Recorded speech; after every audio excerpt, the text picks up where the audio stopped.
No ar, Jornal TV Com, aqui pelo canal 14, destacando sempre as principais informações de Bento Gonçalves e também da nossa região. Nesta edição você vai conferir com a gente: a MESNI entra com recurso junto ao governo do estado, solicitando alteração da bandeira preta quanto às restrições e os cuidados com o coronavírus. Em Bento Gonçalves, Secretaria Municipal da Saúde vacina mais de 500 idosos contra a Covid-19. Coral Casa das Artes realiza na quarta-feira última audição visando selecionar novas vozes. Esportivo empata no seu último jogo-treino contra a equipe de transição do Grêmio antes da estreia no Gauchão. Destaques do Jornal TV Com, que inicia agora.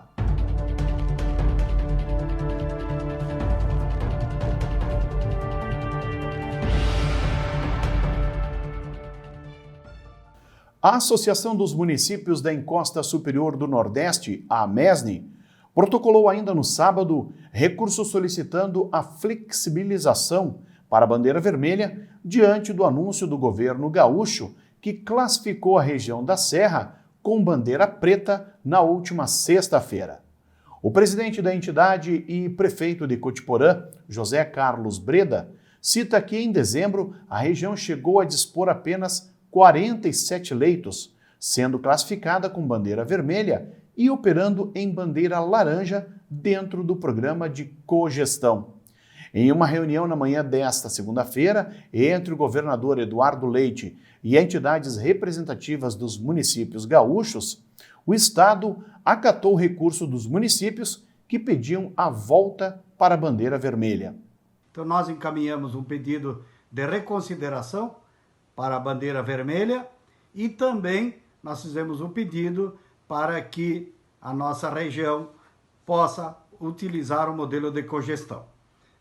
Quando nós manifestamos, embora o governador muito resistente, defendendo essas questões, e os 18 presidentes que se manifestaram, depois da gente, todos foram na mesma linha, ou seja, de permanecer o modelo de cogestão.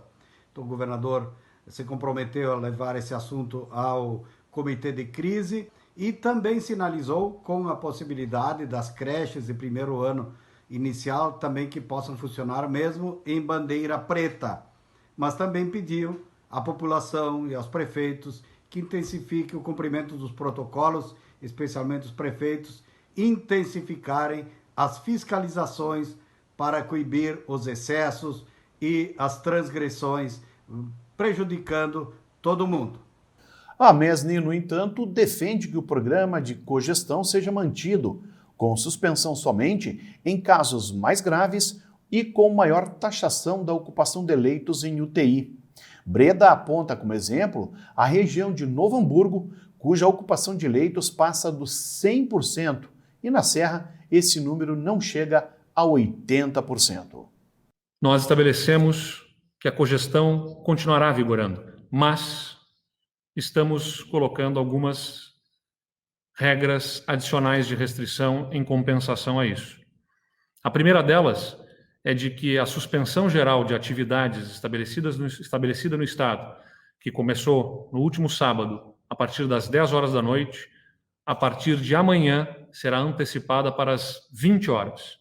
A partir de amanhã até a próxima segunda-feira, nós estamos determinando em todo o Estado a suspensão geral de atividades a partir das 8 horas da noite.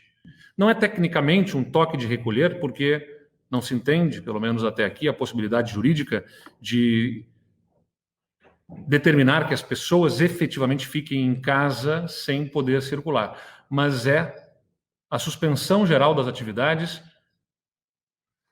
inclusive das reuniões em áreas públicas.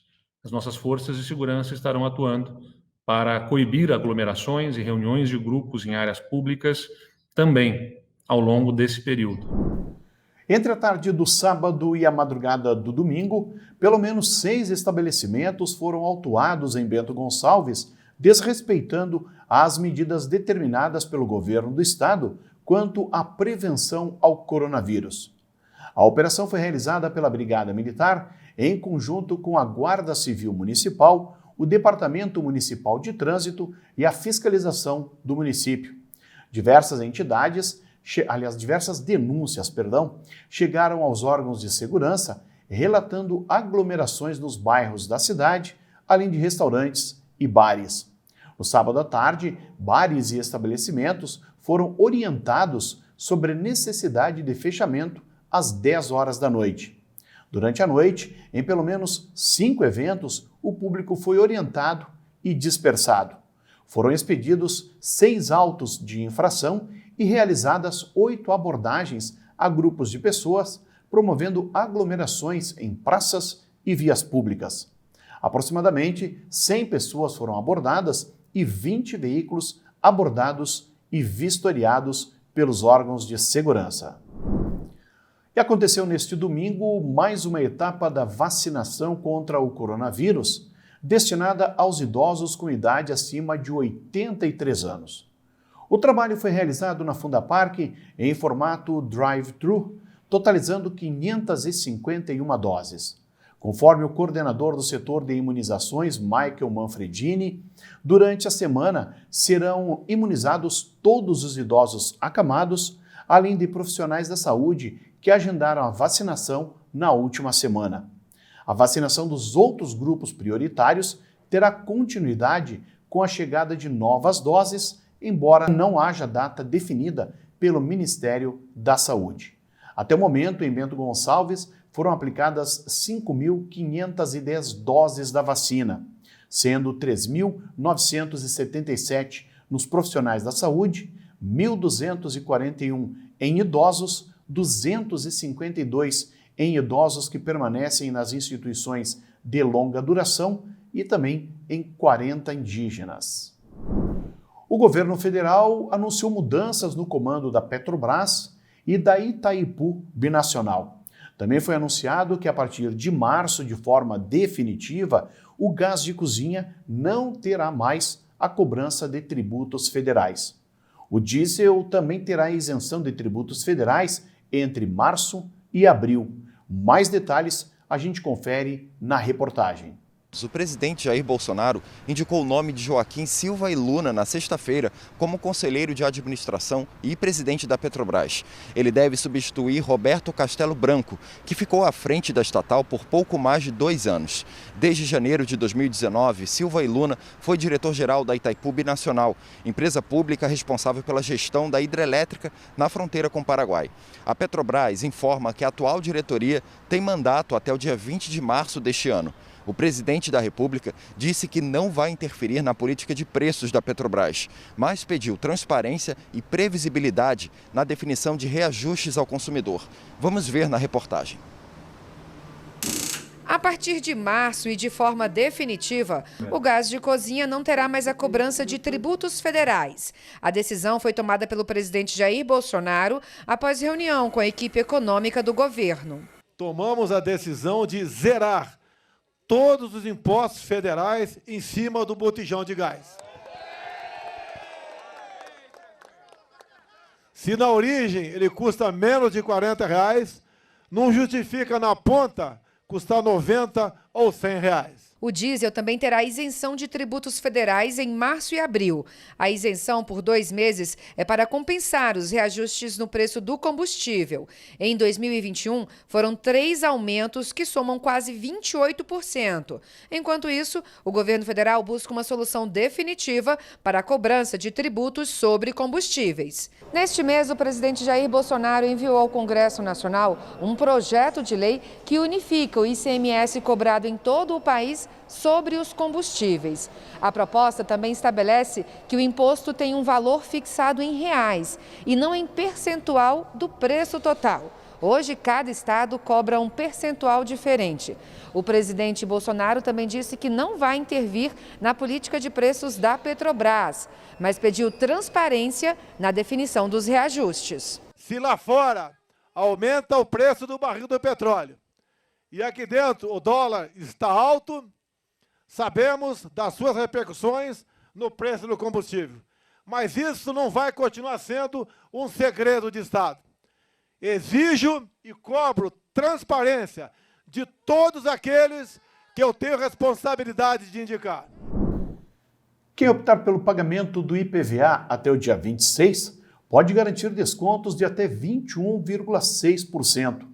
Para a soma dos benefícios máximos, é preciso levar em conta os 2% de redução pela antecipação, além dos descontos oferecidos nos programas Bom Motorista e Bom Cidadão.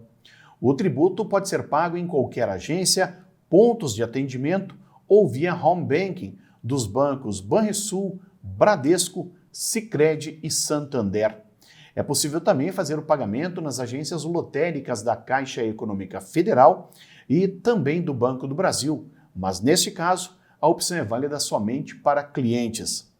A taxa de licenciamento e multas podem ser pagas separadamente do IPVA, sendo que o proprietário deve estar atento às datas de vencimento de cada uma das obrigações. Para quitar o IPVA, o proprietário precisa apresentar o certificado de registro do veículo ou a placa, bem como o número do Renavan do seu carro. O Jornal TV Com faz um breve intervalo.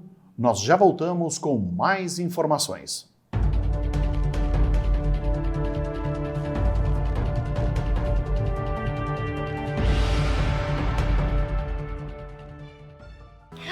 Fofuxo, você sabia que o Brasil produz quase 80 milhões de toneladas de lixo por ano?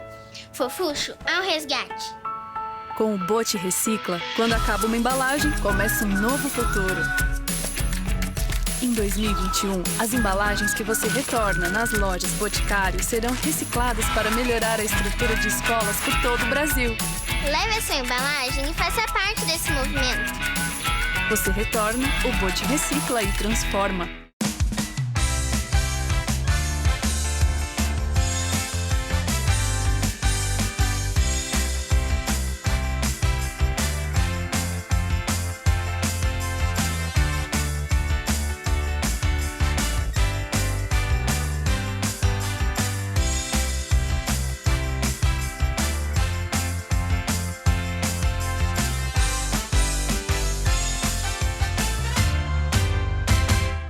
Óculos de sol com grau. Aqui os seus óculos solares podem ser adaptados à sua rotina e também ter lentes de grau.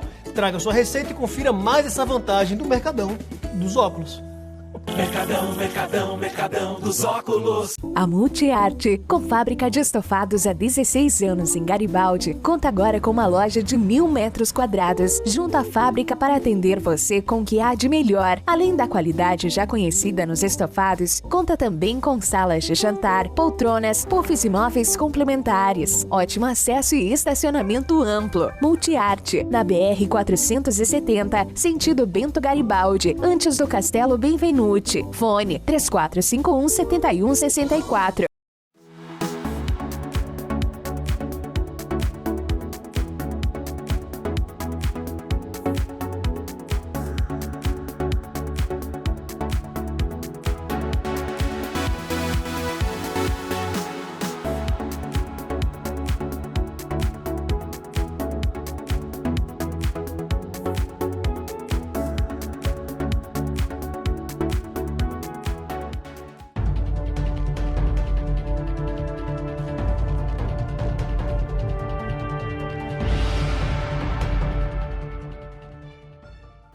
A semana que começou com o sol, aos poucos vai mudando e teremos novamente quadro de clima como na semana passada. Ou seja, o sol, temperaturas em elevação, formação de nuvens e pancadas isoladas de chuva em diversos pontos do Rio Grande do Sul.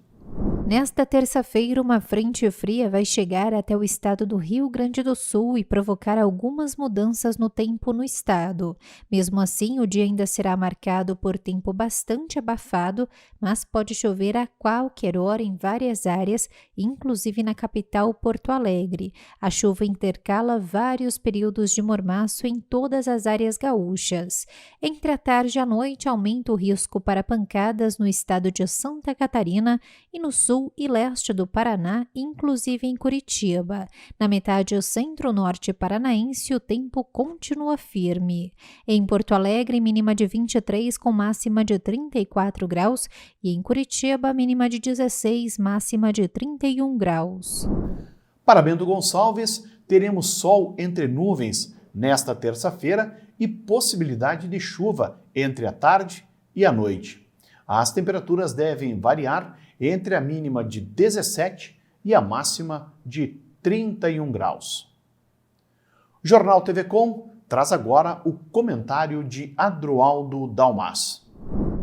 Olá, faço esse comentário agora, gravando na metade do dia 22, segunda-feira, sem saber a decisão do governo do estado, que será passada agora no final da tarde, a respeito dos recursos feitos pelos municípios e entidades de municípios contra a bandeira preta decretada pelo governador no sábado.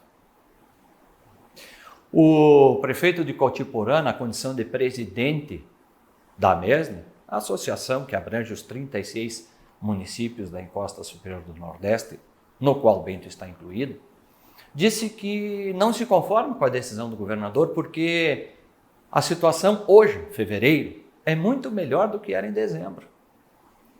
Hoje nós temos mais leitos de UTI liberados na região para o combate ao coronavírus do que tínhamos em dezembro. Ou seja, segundo os dados que ele tem, hoje a ocupação dos leitos está em 76%. Em dezembro era muito superior. E agora, todos nós somos surpreendidos, de repente, com esta bandeira preta. Depois de, recentemente, na semana passada, na quarta-feira de cinzas, ter iniciado as aulas presenciais. Ou seja, até a semana passada era a bandeira laranja, era a bandeira vermelha, a vida voltava ao normal, como já estava praticamente há algumas semanas, e agora, de repente, é o caos. Parece que estamos voltando a março, abril, maio do ano passado. O que é que isso significa, afinal? Em quem devemos acreditar? Em que dados? Essas pessoas que estão comandando toda uma sociedade estão agindo de que maneira? Com que grau de responsabilidade, de informação, de conhecimento, de transparência? As pessoas não aguentam mais. Não aguentam mais. E não aguentam por quê? Porque não veem mais legitimidade, verdade, transparência naquilo que é dito e na forma como vêm agindo determinadas autoridades no combate à pandemia do coronavírus. Não há nada pior para uma sociedade do que se desacreditar do seu líder, do seu comandante. É a mesma coisa que você estar num navio no meio da tempestade e parar de acreditar no comandante. E o comandante tomar atitudes de hora em hora, de minuto em minuto, diferente, comandando de forma diferente, sem saber para onde está mandando o barco. Enfim, que momento é esta segunda-feira? Depois do momento de sábado, em que fomos surpreendidos agora, toda uma região, metade do estado do Rio Grande do Sul praticamente, com bandeira preta. Vamos ver o que vai dar, afinal, nos recursos dos municípios e das entidades. Afinal, o que está acontecendo? Tem mais leito? Tem menos leito? Parece que o comentário de hoje é a complementação de sexta-feira, mas para pior, O que vem por aí? Quando isso vai acabar? Quando nós teremos transparências e posições coerentes? É verdade que as pessoas no carnaval andaram exagerando e talvez a contaminação tenha aumentado ou os testes tenham aumentado. Mas, no ritmo que vinha na semana passada, 3, 4 dias depois, bandeira preta? Iminência de estar tudo fechado de novo? Não dá para acreditar e não dá para entender. Definitivamente, os nossos líderes, os nossos administradores, e falo administradores de uma coletividade, não estavam preparados para serem líderes num momento como esse. Pensem nisso e fiquem com Deus. O coral da Fundação Casa das Artes segue com inscrições abertas para a seleção de novos integrantes. Nesta próxima quarta-feira, dia 24, acontece a última audição, as quais tiveram início no dia 4 de fevereiro. O grupo tem a regência do maestro Gerson de Souza, que será o músico responsável pela seleção de novas vozes. Os interessados podem entrar em contato com o coral por meio do e-mail coralcasadasartes@gmail.com ou nas redes sociais do grupo, no Facebook e no Instagram. O coral da Fundação Casa das Artes tem 21 anos de atividades no município e conta com a participação média de 25 integrantes. O repertório é variado, desde canções da MPB, do tradicionalismo, músicas italianas, entre outras interpretações. O portal do Governo do Estado, que monitora os casos da Covid-19 em todos os municípios, mostrava ao início da tarde desta segunda-feira a ocupação de 20 leitos na UTI do Hospital Tacchini, ocupados por pacientes acometidos com a doença. São 3 pacientes a mais em relação aos dados divulgados na sexta-feira. Na UTI do Tacchini são disponibilizados 45 leitos, sendo que deste total, outros 20 eram utilizados por pessoas com outras doenças e 2 pacientes apresentavam suspeitas de coronavírus.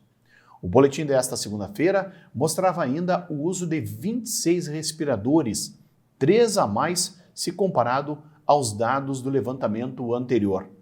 Quanto à ocupação no uso de leitos fora da UTI, atualmente 32 pacientes seguem internados, ou seja, 7 a mais que o boletim da sexta-feira. Os dados constam no portal covid.saude.rs.gov.br, mantido pelo Governo do Estado e alimentado com dados que são repassados pelo Hospital Tacchini e pela Secretaria Municipal de Saúde. A Brigada Militar foi acionada na noite de sábado para atender a um caso de violência doméstica aqui em Bento Gonçalves. O fato aconteceu no bairro Ouro Verde por volta das 8 da noite. Ao chegar à residência, integrantes da Força Tática detiveram um homem de 35 anos que estava ameaçando a sua companheira com um revólver calibre 38. Na abordagem, os policiais militares encontraram ainda 16 cápsulas em cima de uma mesa e outras 2 porções de maconha. O acusado, foi preso em flagrante por porte ilegal de arma, por violência doméstica e posse de entorpecentes. Ele foi conduzido à delegacia de polícia aqui em Bento Gonçalves e, posteriormente, recolhido ao presídio estadual do município. Em mais uma ação de combate ao tráfico de drogas, a Brigada Militar prendeu uma mulher e apreendeu um menor em Veranópolis. Um outro homem envolvido no caso conseguiu fugir. Em outra ocorrência aqui em Bento Gonçalves, um menor foi apreendido no domingo à noite com diversas porções de maconha. O caso de Veranópolis ocorreu quando a Força Tática da Brigada Militar visualizou os envolvidos que estavam comercializando drogas na entrada de uma residência. Ao perceber a chegada dos policiais militares, um homem conseguiu fugir. O menor de 17 anos foi apreendido e a mulher de 29 anos acabou sendo presa. Com eles, foram encontrados 6 buchas de cocaína. Dentro da casa, havia ainda um revólver calibre 38, municiado com 5 cartuchos, R$ 1.078 em espécie e 4 celulares. Os policiais localizaram materiais para fracionar e embalar a droga, uma balança de precisão, anotações e comprovante de depósito bancário. Todo o material foi apreendido. Todos foram conduzidos para a delegacia de polícia aqui de Bento Gonçalves. O menor e um outro usuário que estava no local no momento da abordagem foram liberados e a mulher foi conduzida ao presídio de Nova Prata. E aqui em Bento Gonçalves, um menor de 17 anos foi apreendido após ser flagrado com 23 porções de maconha que estavam dentro de uma carteira de cigarros. O caso aconteceu no bairro São Bento, na noite do domingo. Ele foi encaminhado à delegacia de polícia para o registro do fato e, posteriormente, liberado. E no esporte, o Esportivo realizou no sábado o seu último jogo-treino antes da estreia no Gauchão 2021. O confronto foi na Montanha dos Vinhedos, diante da equipe de transição do Grêmio. O tricolor chegou a abrir 2 gols de vantagem na partida, mas o time do técnico Luiz Carlos Vinck buscou empate com gols do estreante Vini Santos e de Varley. Eu acho que assim, iniciamos o primeiro tempo muito bem. Em 2 minutos nós tivemos 2 oportunidades. Né? Até os 20 minutos tivemos muitas retomadas de bola na intermediária ofensiva, defensiva do adversário. né, em condições de buscar, né, a finalização, de criar situações. Então teve uma postura muito boa. Não podemos errar em alguns lances bobos. Demos a oportunidade do gol para eles. Os 2 gols nós tivemos erros nossos. Nós temos que assumir isso, melhorar, trabalhar para isso. E uma coisa importante, né? Então uma etapa bem diferente da outra. Segunda etapa, começamos também dentro da normalidade, levamos o 2º gol. E aí vem uma questão importante para a equipe, poder de reação, né? Mudamos ali, fizemos uma linha com 4 atacantes, movimentando bastante na frente, 2 volantes, uma linha de 4 final. Então assim, mostrou um poder de reação bom. Depois o Daniel cansou, o Juninho voltou, aí modifica um pouquinho, que é um meia, né? Mas o bom é que assim, para mim mostrou algumas coisas importantes de alguns atletas. O Matheus Norton entrou na lateral direita com muita intensidade, o Vinícius Santos voltou, fez o gol, personalidade. O Emerson precisa melhorar alguns aspectos, né, a questão do déficit de desatenção, às vezes ser mais atento, mais ligado, mais vibrante, mas é um bom jogador. Então, situações, Jocinei está retornando também, né, a situação do Matheus fazer a zaga junto com o Júnior Alves foi boa, né, porque houve aquela lesão do Jean, nós estamos com uma dificuldade aí, né, mas num todo, para mim mostrou algumas coisas positivas e ainda situações que nós temos que melhorar muito. O Esportivo, eu sempre falei que é um clube que eu tenho muito carinho, né, e aqui eu me sinto em casa. E hoje provou isso, né? Entrei ali me sentindo bem, já conheço, e graças a Deus pude ajudar a equipe aí, sair com um empatezinho que é importante também para nos dar confiança, né? Já conheci alguns ali, o Juninho Tardelli, o Vini Martins, já joguei com o Wesley também em outra oportunidade, e os outros meninos também ali, a gente sempre de movimentação, conseguimos já fazer algumas tabelas e deu bom, né? Eu vou para minha 4ª passagem, né, no Esportivo, a última mais vitoriosa em 2019, e esse ano a gente tem uma responsabilidade grande, né? O grupo que teve aqui no ano passado fez um bom trabalho, e resta a nós agora manter e melhorar ainda mais, né? Almejando coisas maiores no campeonato e nas competições que a gente vai disputar. Com o resultado, o Alviazul encerra o calendário de amistosos com 1 vitória, 1 empate e 2 derrotas. O Esportivo faz a sua estreia no Gauchão no próximo sábado, dia 27. O jogo será em casa, na Montanha dos Vinhedos, a partir das 16h, diante do São José de Porto Alegre, que é comandado pelo ex-treinador do Alviazul, Carlos Moraes. E o Borussia é o campeão da Taça Bento 130 anos. O título inédito foi conquistado no domingo, quando a Montanha dos Vinhedos voltou a sediar a final do futebol amador na capital do vinho. O time fez a final contra o Descubra, que além de ver o seu aproveitamento de 100% cair, foi goleado por 4-1. Os gols do Borussia foram anotados por Gabezinho, Pepe, Josué e Kevin. É muito bom, né? Voltar aqui onde eu passei 2 anos e meio. Uma pena não ter continuado mais tempo aqui, mas infelizmente são coisas do futebol, né? E feliz por ter conquistado um título aqui dentro, feliz por ter conquistado com o Borussia esse time de amigos, esse time de parceria. Não consegui vir todos os jogos, mas quando deu eu vim aqui para ajudar. Mas mesmo se eu não tivesse vindo, eu sabia que esse título seria nosso de qualquer jeito. O time é muito unido, muito querido um com o outro. Agradecer o convite do Willa, da diretoria, de todo mundo, e mais feliz ainda pelo título. Na disputa do 3º lugar, o Bragantino derrotou o Anunciata por 2-1, em partida realizada também no domingo no estádio Pompeia, em Pinto Bandeira. O time do Anunciata ficou com o troféu de equipe mais disciplinada. Então, as informações do esporte, fechando o nosso Jornal TV Com. Lembrando que o programa tem reprises às 7h e também ao meio-dia.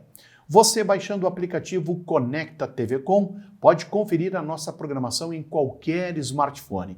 É válido para Android e também iOS.